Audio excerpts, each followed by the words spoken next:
Bonjour et bienvenue. Cette vidéo est consacrée au calcul 3D de notre carrefour giratoire en utilisant l'option gestion multi-axe d'autopiste, comme on l'a vu pour le carrefour en T. Et c'est le même principe, je l'ai déjà dit. On va premièrement convertir les polylignes en axes. Une fois qu'on a les axes, on va les tabuler, dessiner le profil en long, terrain naturel et projet. Ensuite, nous allons affecter les demi-profils types de part et d'autre. Alors, la conversion ici est un peu particulière. Il ne s'agit pas de convertir juste un arc en axe. Alors, je vais un peu expliquer comment cela va se passer. Pour le carrefour en T, nous avons vu que lorsque nous avons converti le carrefour 2D de VRD, de quadrice VRD en carrefour d'autopiste, l'autopiste a utilisé les axes de raccordement, les points de raccordement pour créer de nouveaux axes. Et nous avons vu pourquoi.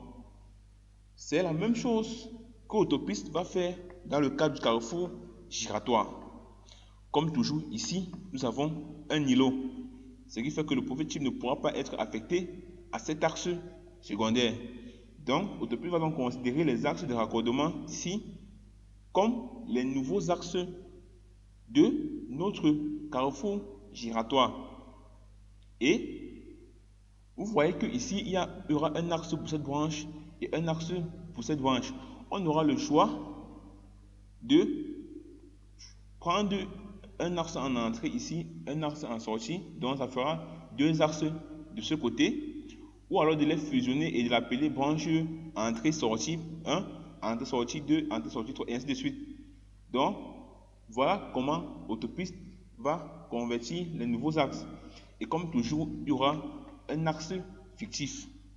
Et l'axe fictif pour les deux axes secondaires existants aura pour rôle de lier le profil en long projet de l'axe secondaire au profil en long projet de l'anneau. Pour les branches en axe secondaire, la ligne fictive aura pour but de lier le profil en long de l'anneau à l'entrée en terre ici, car ici nous n'avons pas d'axe secondaire, ce qui fait que l'axe de profil en long va soit s'arrêter sur le MNT, soit nous allons lui donner une pente et un dévers avec lequel il va se terminer. Alors, on va donc passer à la conversion de notre carrefour giratoire 2D en carrefour giratoire d'autopiste. On va donc venir dans gestion multi-axe. Et on se place sur carrefour giratoire. On fait un clic droit et on choisit assistant, ajouter un giratoire. Et comme précédemment, l'autopiste reconnaît automatiquement le carrefour 2D dessiné par quadrice VRD. Nous l'avons nommé giratoire Homemade School. Et il nous dit donc que le rayon extérieur est de 20 mètres, le rayon intérieur est de 13 mètres et nous avons 4 branches. On clique sur suivant. On peut soit travailler dans le projet existant ou alors ajouter un nouveau projet. On va continuer dans le projet existant. Ensuite, on passe donc à la création des axes. Premièrement, l'autopiste va créer l'axe de l'anneau. Et il s'agit de cet axe-ci, le cercle extérieur. C'est lui qui sera considéré comme le nouvel axe de l'anneau. Alors, le nom de l'axe sera axe giratoire Homemade School. Et la numération sera AN pour dire anneau. Et ici, il est possible d'inverser le sens de l'anneau. Donc voilà son sens, il est possible de l'inverser. Alors, après l'anneau, on va donc définir les branches. Et on a deux options, comme j'ai dit précédemment. On peut gérer les entrées avec les sorties, ou alors gérer les entrées et les sorties séparément. Vous voyez, lorsque je prends la deuxième option, j'ai beaucoup plus de branches. Or, avec la première option, deux branches sont liées. Donc, on aura entrée-sortie, et ainsi de suite. Alors, ici, on peut s'apercevoir que le premier axe, ici, c'est l'axe fictif, axe branche 1 ici en surbrillance est en rouge. Pourquoi il est en rouge? Parce que le nom ci a déjà été utilisé lors de la création du carrefour en T. Donc, on peut juste lui donner le nom de axe 1, on met G à côté pour dire giratoire. Et ainsi, on voit que le nom redevient noir. Donc, axe branche 1, c'est l'axe fictif de notre branche 1. Et ici, on a axe branche 1, entrée, sortie, branche 4. Donc, en sectionnant, on voit bien que ici, il s'agit bien de branche 1, entrée. Donc, on entre comme ça avec la branche 1 et on sort avec la branche 4. Et après, nous avons l'axe fictif de la branche 4. Et après, nous avons axe entrée, branche 4, sortie, branche 3. Donc ici, on a entrée, branche 4, sortie, branche 3. Et après, on aura entrée, branche 3, sortie, axe 2. Et après, entrée, axe 2, sortie, axe 1. Donc voilà un peu le principe de création des axes. Après avoir créé les axes, donc, on va aller sur la création des profils en long terrain naturel. On va laisser la configuration par défaut. On va venir choisir le point bas gauche. On le place de ce côté et on valide. On valide à nouveau. Et Autopiste est en train de créer les différents profils en long terrain naturel. On peut donc voir ici le profil en long de l'anneau, le profil en long de la branche 1 et ainsi de suite, entrée sortie. Alors, nos axes sont donc créés. On peut donc voir les différents axes avec le sens.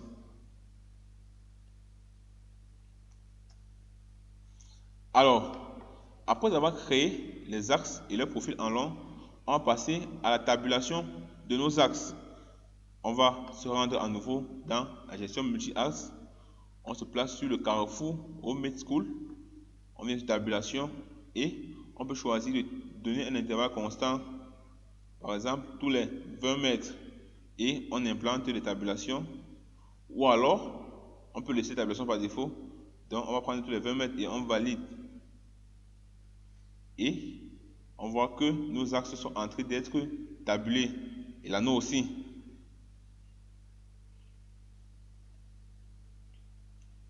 Voilà donc nos axes qui ont été tabulés. Sauf les axes fictifs. Les axes fictifs, on peut les tabuler manuellement. Ok. Alors, voici notre carrefour avec ses différents axes et les tabulations. Après cela, nous allons passer à la conception des profils en long projet. Mais nous n'allons pas créer les profils en long projet pour tous les éléments en même temps. Nous allons commencer par créer d'abord le profil en long projet de l'anneau, car le profil en long projet des branches dépend du profil en long projet de l'anneau. Donc, la première étape, c'est d'abord de créer le profil en long projet de l'anneau et ensuite créer le profil en long des branches, car ils viendront se raccorder au profil en long de notre anneau. On va donc aller dans gestion multi-axe, puis dans giratoire au Mid School, on va dérouler et on va se placer sur l'anneau et on va calculer le profil en long projet de l'anneau. Lorsqu'on clique, la fenêtre suivante s'ouvre. Et on doit renseigner ici les différents paramètres de calcul de notre profil en long de l'anneau. Ici, on a le type de construction du profil en long. On a plusieurs types de construction. Nous allons prendre ici deux paraboles. Cela veut dire que le profil en long de l'anneau sera construit avec deux paraboles, une pente et une rampe. Et comme c'est un calcul automatique, nous allons entrer les différentes valeurs des pentes, de raccordement et d'autres éléments. On va laisser par défaut, on va valider comme ça. On valide à nouveau et le profil en long de l'anneau est en train d'être créé. Et on peut voir ici une nouvelle ligne rouge qui est la polyligne 3D représentant le profil en long de l'anneau. Et nous pouvons venir à ce niveau pour voir que l'anneau a bien été calculé. Alors, ensuite, on va donc passer au calcul des profils en long projet des autres branches. Et la particularité ici, c'est que nous avons deux axes existants et deux axes qui ont été deux branches qui ont été converties en axe. Alors, on va donc venir dans la gestion multi-axe. Nous allons placer sur giratoire au mid-school. On va dérouler et avant de calculer, nous allons venir voir les options de calcul de chaque branche. Vous voyez, pour la première branche, Autopiste a reconnu automatiquement que la première branche est raccordée à l'axe 1. Il en est de même pour la quatrième branche qui est raccordée à l'axe 2. Donc, voici la première branche à l'axe 1, la branche 2, axe branche 4, la branche 3 et la branche 4 est raccordée à notre axe 2. Donc, précédemment, ce que nous avons eu à faire pour le carrefour en T, on est venu choisir manuellement. Or, ici, Autopiste l'a reconnu automatiquement. En ce qui concerne les deux branches créées, on peut venir encore changer le mode de raccordement. On peut leur dire de se raccorder soit au TN, ou alors on peut leur donner les paramètres de raccordement, c'est-à-dire une pente, une altitude et les dévers. On va laisser par défaut les raccords au TN. Et on va donc venir se placer sur giratoire au mid-school et on va calculer le giratoire et on valide. Et on rappelle que le calcul ici est automatique et il prend en compte, comme on a dit, les conditions de tangence et d'élévation. Ça veut dire un point qui est sur deux axes doit avoir la même cote sur le profil entre les deux axes et les chaussées doivent être tangents les uns aux autres, aussi les profils en long. Alors, comme précédemment, on voit que lorsque les profils en long projets sont calculés, automatiquement les îlots séparateurs sont aussi calculés. Alors, comme nous avons dit, on suit le processus. Après l'axe en plan, c'était les profils en long et tabulation. Et maintenant, on va passer à l'affectation des demi-profils type. Qu'est-ce qu'on remarque? Comme pour le carrefour en T, nous n'allons pas affecter les profils types sur les axes fictifs, car nous avons ici la présence d'un îlot et le suivi de trajectoire ne sera pas assez bon. C'est pourquoi nous allons donc affecter les demi-profils types sur les branches de raccordement. Donc, nous allons affecter les profils types que nous avons eu précédemment, à savoir la chaussée uniquement à gauche. Donc, au mid-school chaussée à gauche et au mid-school trottoir à droite. Donc, c'est ça que nous allons faire, ce que nous avons eu à faire avec le carrefour en T. On va donc venir dans la gestion multi-axe.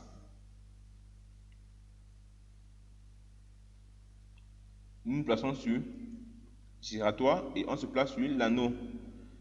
Au niveau de l'anneau ici, il y a une particularité, c'est que nous n'allons pas affecter un profil type à droite de l'anneau, car les axes entrée-sortie vont directement gérer le côté droit de l'anneau. Donc pour l'anneau, nous allons affecter uniquement le côté gauche et le profil type sera uniquement chaussée. On vient donc sur l'anneau, affectation, on sélectionne tout et sur le côté gauche, on lui affecte au mid-school chaussée. On valide. On peut lancer calcul pour voir. Et vous voyez que Autopiste calcule donc mon anneau, notre anneau. Alors, on va donc passer à l'affectation au niveau des branches. Et cela va se faire un peu rapidement. On se place sur la première branche. On va choisir l'axe entrée, branche 1, sortie 4. Affectation, on sélectionne tout. À gauche, on affecte chaussée au mid-school et à droite, on affecte trottoir au mid-school. On valide, on valide. On fait de même pour la sortie, entrée, sortie. Et on continue pour la branche 2. Ainsi de suite. Branche 3, on sélectionne tout, entrée, sortie. La branche 4 est affectée aussi. Branche 4, entrée, sortie, affectée. Et on valide. Lorsqu'on valide, le projet est mis à jour automatiquement. Et Autopiste est donc en train de calculer notre carrefour giratoire. Et voici donc notre résultat. Nous pouvons voir ici que nous avons un point bas dans notre modèle numérique de terrain. Alors, voici donc notre carrefour giratoire qui a été calculé par Autopiste avec les branches d'entrée et les différents îlots. On va remarquer qu'à ce niveau, les deux branches qui ont été créées lors de la création du carrefour sont raccordées au modèle numérique du terrain. On peut rapidement aller voir leur profil en long. Il s'agit ici de la branche 4 et de la branche 3. On peut vérifier ici, on sélectionne la branche 3 et on vient sélectionner l'axe. Il s'agit bien de la branche 3 ici et ici la branche 4. Donc on peut venir ici voir la branche 4 que le profil à long final est raccordé au TN comme prévu. Donc la différence entre le TN et la courbe projet est de 0. Même chose pour la axe branche 3. Oui, le profil en long TN est raccordé au profil en long projet à la fin. Voici donc le résultat obtenu après calcul de notre carrefour giratoire. On peut donc apprécier le travail qui a été fait. Et pour une visualisation en 3D, on peut faire un clic droit sur le MNT projet et nous faisons un clic droit, nous choisissons Covadis visualiseur d'objets et notre fenêtre de visualisation s'ouvre. On peut donc se diriger vers notre carrefour giratoire ici et on peut donc apprécier le rendu obtenu et c'est assez beau et c'est réussi. Voilà donc notre carrefour giratoire qui a été calculé avec Autopiste 15. On peut voir les différents îlots, les entrées en terre, les accotements.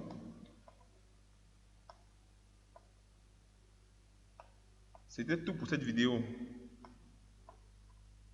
Pour résumer, cette vidéo nous a permis de voir que l'on pouvait créer un carrefour giratoire soit avec un anneau circulaire ou avec une polyligne fermée qui peut être un polygone ou tout autre élément. Ensuite, nous avons donc dessiné les polylignes 2D représentant les branches. On a vu qu'on pouvait créer de nouvelles branches ou on pouvait convertir des axes secondaires en branches. Par la suite, nous avons vu la tabulation, ensuite le profil en long terrain naturel et les profils en long projet. Et par la suite, nous sommes passés à l'affectation des demi-profils types. Et nous avons vu comme pour le carrefour hanté, l'affectation ici est particulière car nous n'affectons plus le même demi-profil type que nous avons affecté sur les axes existants. Car ce sont les axes, ce sont les polygones de raccordement ici qui sont considérés comme les nouveaux axes. Alors, rendez-vous à la prochaine vidéo.